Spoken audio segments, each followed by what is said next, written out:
చిక్కుమగళూరులో వెస్టిండీసు. అల్లుడు గారు స్వాగతం. చి చి చి చి.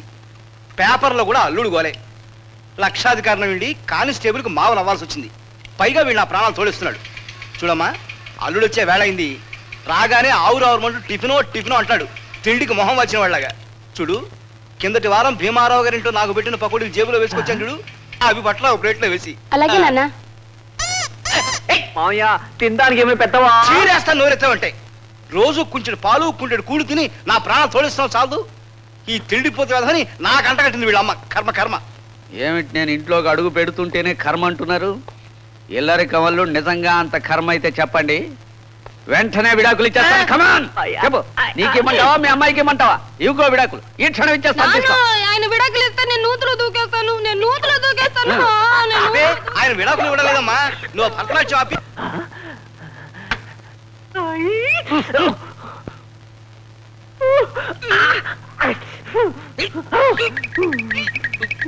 ఏమిటి, ఏదో ఎలిగి చచ్చిన వాసన వస్తుంది. అదేం లేదు, ఈ చంటిగాడు స్నానం చేసి నిన్నటికి నెల దాటింది అంతే. నువ్వు తిను బాబు. అదేం కాదు ఎల్లన్నయ్యా, ఆ పక్కోలీలు నెల కితవి బూద్దులు నీకు పెడుతున్నాను. నువ్వు తిన్నావంటే తట్టుకుంటావు కదా. ఎంతకి తెగించావు? ఈ పాయిజన్ పకోడా పెట్టి నన్ను ఫినిష్ చేయాలని చూస్తున్నావా? అంతే. ఇక నేను క్షమించడానికి వెళ్ళలేదు. ఇవిగో విడాకులు. ఇంకా నిలబడ్డామే, పట్టుకో.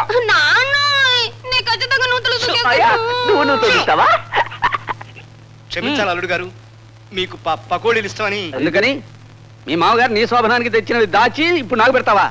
నీ పిసిని ఒట్టుదనంతో దిక్కుమాలినవన్నీ తెచ్చిపెట్టి నన్ను చంపాలని చూస్తున్నావా? అది కాదు అల్లుడు, అమ్మాయికి వంట రాదు కదా, అందుకని మీరు చేయండి. రేపటి నుంచి టిఫిన్స్ భోజనాలు మీరే చెయ్యాలి. మార్నింగ్ లాయర్ గారు. పెండ్లి పిలుపుకి ఇటొక పెద్దలు నిశ్చయించిరిగాన ఏత శుభముహూర్తమునకు మీరు నాతో కలిసి విచ్చేసి. ఆగాకు, ఆహ్వానం బాగానే ఉంది. మీ అక్కయ్యకి నా శుభాకాంక్షలు. కాకపోతే 14 నుంచి 16 వరకు ఓ ముఖ్యమైన కేసు తాలూకు ఇన్ఫర్మేషన్ కోసం బాంబే వెళ్ళాలి. ఆ బాంబే ప్రయాణం వాయిదా వేసుకోవచ్చుగా. సారీ ఝాన్సీ, అదో పెద్ద కంపెనీకి సంబంధించిన కోర్టు వ్యవహారం, వెళ్ళకపోదు. అందుకే చెప్తున్నాగా, నా శుభాకాంక్షలు కూడా నువ్వే మీ అక్కయ్యకి అందజేయి. నేనెందుకు అందజేయాలి? ఝాన్సీ, ఇక్కడ ఎందుకు ఆపన్నా? పక్కనేగా బస్ స్టాప్, నేను వెళ్తాను. నీ ప్రోగ్రామ్ ఏంటి వాళ్ళ? ఏముంది, ప్రతి ఆదివారం నా అలవాటు ప్రకారం నువ్వు మీ సీనియర్ లాయర్ జగన్నాథం గారింటికి వెళ్తావు. కాసేపు కబుర్లు చెప్పి ఆయనతో కాలక్షేపం చేస్తావు, అంతేగా?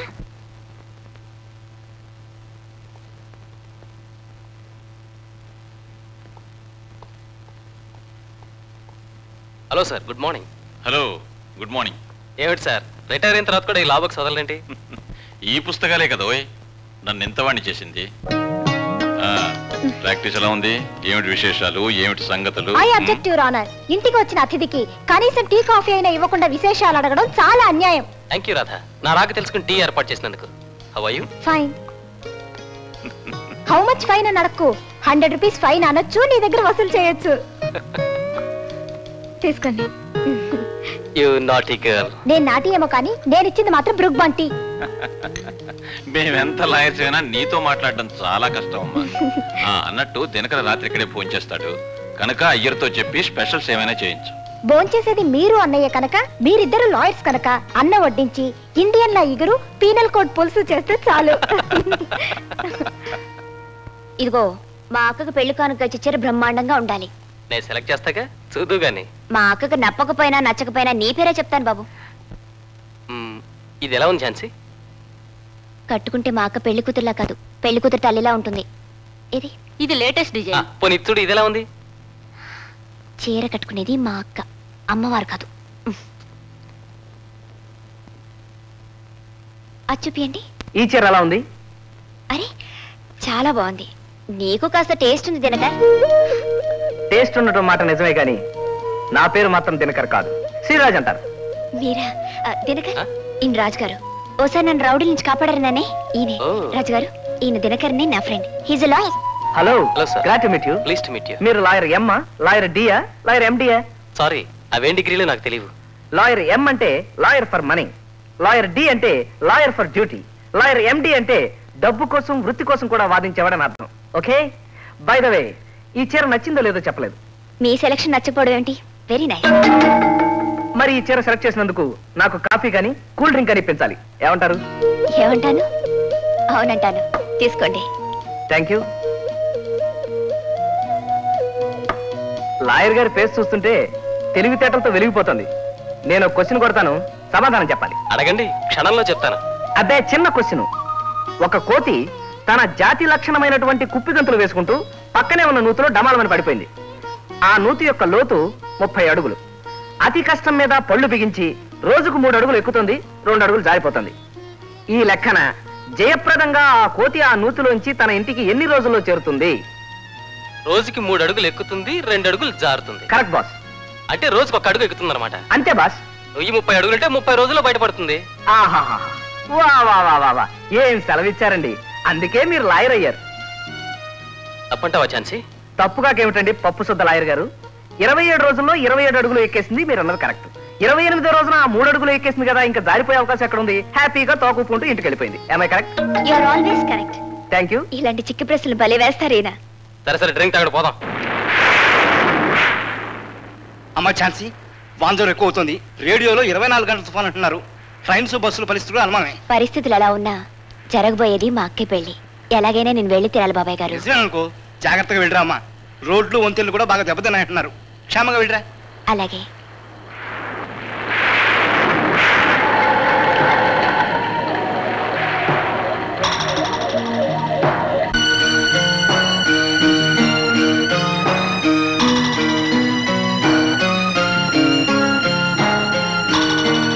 సారీ మేడం, తుఫాను వలన గుంటూరు వెళ్లే రూట్లో వంతెనలన్నీ పాడైపోయి, అందువల్ల బస్ సర్వీస్ క్యాన్సిల్ అయింది.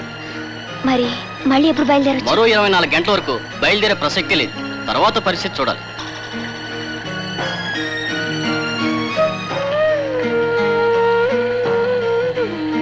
ట్రైన్స్ లేవు, బస్సులు లేవు, ఎలా వెళ్ళేది?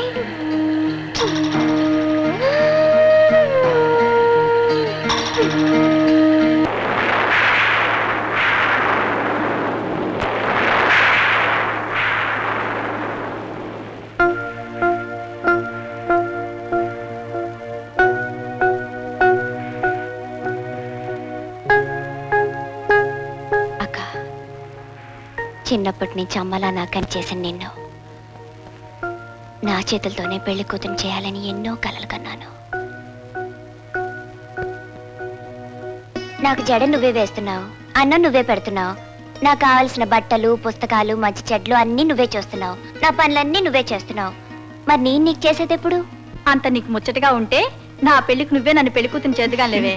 అవును, నా చేతులతోనే మా బంగారక్కని పెళ్లి కూతురు చేస్తాను.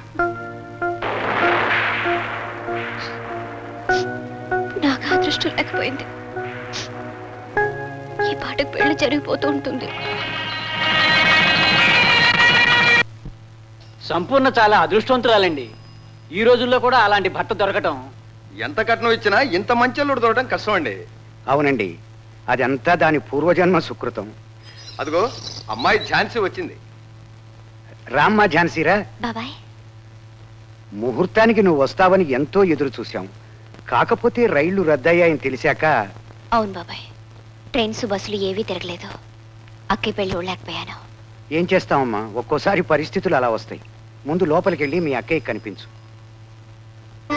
అక్కా, అక్కా. ఛాన్సీ, వచ్చావమ్మా? నీకోసం బెంగ పెట్టుకుందే మీ అక్క. పెళ్ళయి మొగుడు దగ్గర ఉన్నాననే ఆనందం కంటే చెల్లెలు రాలేదన్న దిగులే ఎక్కువగా ఉంది దీనికి. సారీ అక్క, నేనెందుకు రాలేకపోయానో నీకు తెలుసుగా. ముహూర్తం టైంకి నేను ఇక్కడ లేకపోయినందుకు ఎంత ఏడుస్తూ కూర్చున్నానో తెలుసా? నాకు తెలిసే ఝాన్సీ నీ మనసు.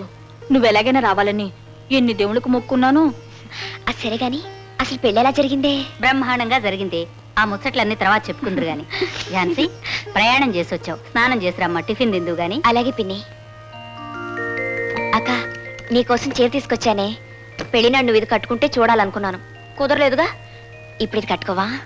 తర్వాత కట్టుకుంటాలేవే, తొందరే ఉంది, నువ్వెళ్ళు. అదేం కుదరదు. పెళ్లి కూతుర్లా నిన్ను ఎలాగో చూడలేకపోయాను. కనీసం నేను తెచ్చిన పట్టు చీరలైనా నిన్ను చూస్తే నాకు సంతృప్తిగా ఉంటుంది. అలాగే లేవే, మంచి అక్క. ఝాన్సీ, అబ్బా, ఎంత ముద్దుగా ఉన్నావో. నాకే ముద్దు పెట్టుకోవాలనిపించిందంటే ఇక బావగారికి నిన్ను చూస్తే ఏమనిపిస్తుందో. ఊరుకోవే. అది సరే అక్క, బావగారి గురించి నాకేమైనా విశేషాలు చెప్పవే. ఏం చెప్పని, మనుషుల్లో అంత మంచి వాళ్ళు ఉంటారని నాకు ఆయన చూశాకే తెలిసింది. తాళి కట్టిన క్షణం నుంచి నేను ఆయన శరీరంలో ఒక భాగం అన్నట్టు నన్నెంతో అపురూపంగా చూసుకుంటున్నాను. అంతా నీ అదృష్టమే. ఇంతకీ బావగారు ఎక్కడా? అంత గొప్ప మనిషిని నాకు అర్జెంటుగా చూడాలనుంది. ఉదయం ఏదో పనుండి గుంటూరు వెళ్ళారు.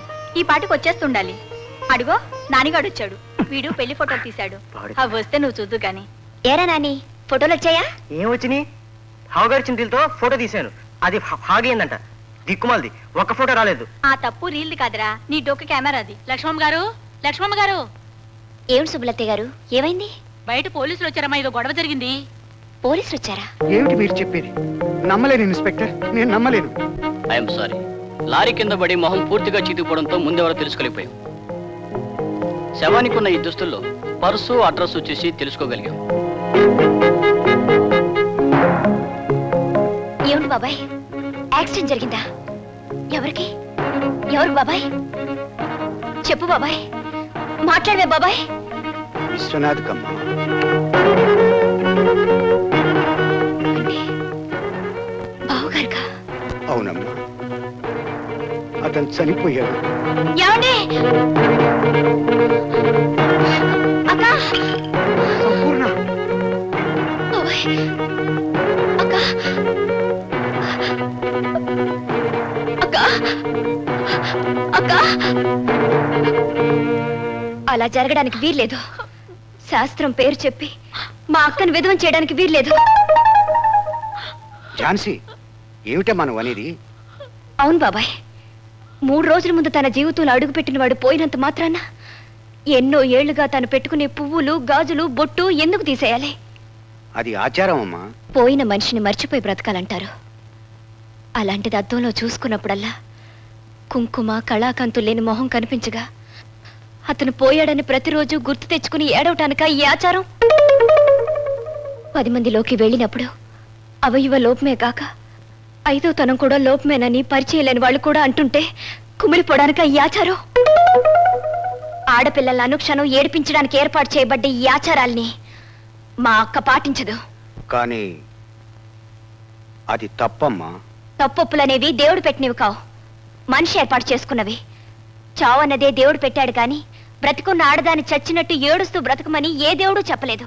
ఝాన్సీ, నలుగురు తప్పుగా అనుకుంటారే.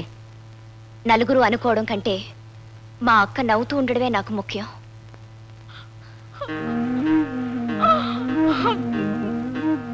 పసుపు కుంకాలతో తను ఎప్పుడు కళకళ్ళాడుతూ ఉండాలి.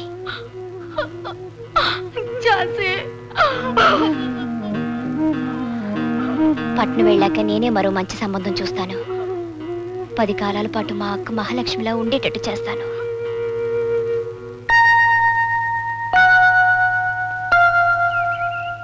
పెళ్ళై వారం తిరగకుండానే మీ అక్కయ్యకి చాలా అన్యాయం చేశాడా దేవుడు. తలుచుకుంటేనే చాలా బాధ కలుగుతోంది.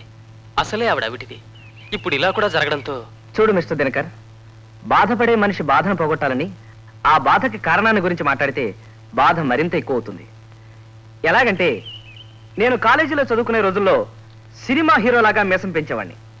నా మీసం చూసి మా కాలేజీలోని అమ్మాయిలందరూ డమ్మాల కింద పడిపోయేవాడు.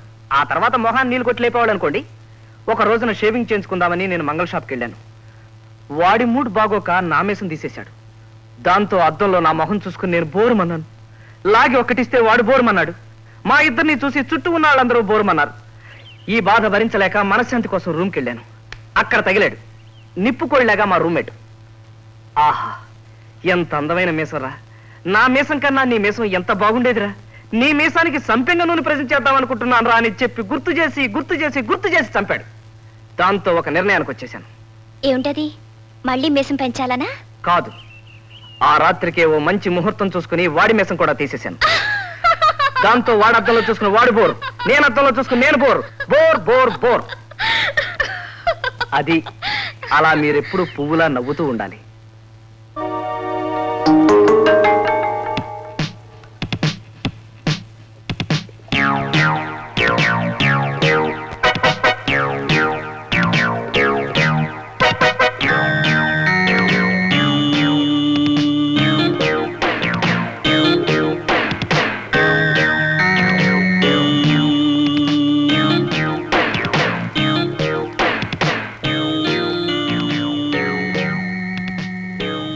అమ్మాయి, నీ పేరు ఝాన్సీ, నువ్వు ఎల్ఐసి ఆఫీసులో పనిచేస్తున్నావు, అవునా?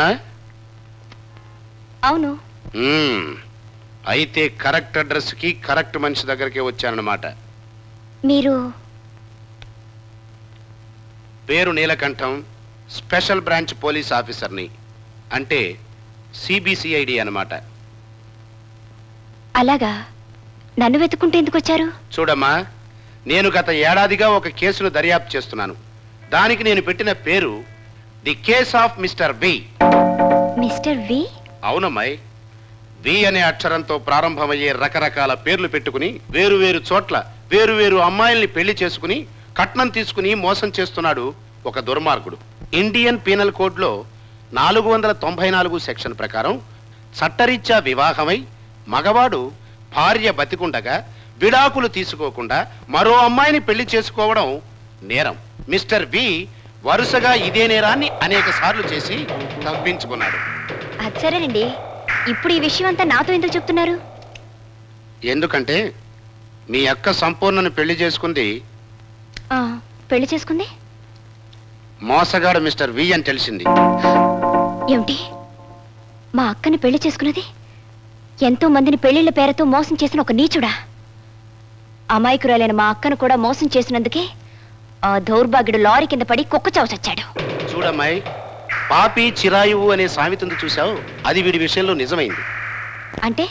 అంటే లారీ కింద పడి చనిపోయిన వాడు మీ అక్క మెడలో తాళి కట్టిన ఆ రాస్కెల్ మిస్టర్ బి మాత్రం కాదు. ఏమిటి ఏమిటి మీరనేది? అవునమ్మాయి, వాడు ప్రతి చోట పెళ్లి చేసుకుని కట్నం తీసుకుని ఆ తర్వాత కొద్ది రోజులకే ఏ అనాథ శవం దయవలనో నమ్మకమైన సాక్ష్యాల వల్లనో తను చచ్చిపోయినట్టుగా సృష్టిస్తున్నాడు, లోకాన్ని నమ్మిస్తున్నాడు. పాపం, వీడిని పెళ్లి చేసుకున్న ఆడపిల్లలు విధవలుగా మిగిలిపోతున్నారు. వీడు మరో చోట మరో అవతారం ఎత్తి మామూలు కథ మళ్ళీ నడిపిస్తున్నాడు. ఎంత దారుణం! సొమ్ము కోసం ఆడపిల్లలకి తాళి కట్టి ఆ పైన దాన్ని తెంచేసి వాడు మాయమయ్యి ఆ పిల్లల్ని జీవితాంతం ఏడ్చేటట్టు చేసే నీచుడావాడు. అవునమ్మాయి, వాడి గురించి ఎంక్వైరీ విషయంలో మీ అక్కని బాబాయిని కలిశాను. నిన్ను కలిస్తే వాడి గురించి మీ అక్క నీకు చెప్పిన విషయాలు తెలుస్తాయి కదా అని వచ్చాను. అంటే మా అక్కకి ఈ విషయాలన్నీ తెలిసాయన్నమాట. అసలే వెర్రుబాగులది, తెల్లనివన్నీ పాలని నమ్మే అమాయకురాలు. భయంకరమైన ఈ మోసగాడు గురించి తెలిసాక ఎంత తల్లడిల్లు ఏడుస్తుందో ఏమో. Madam, Telegram.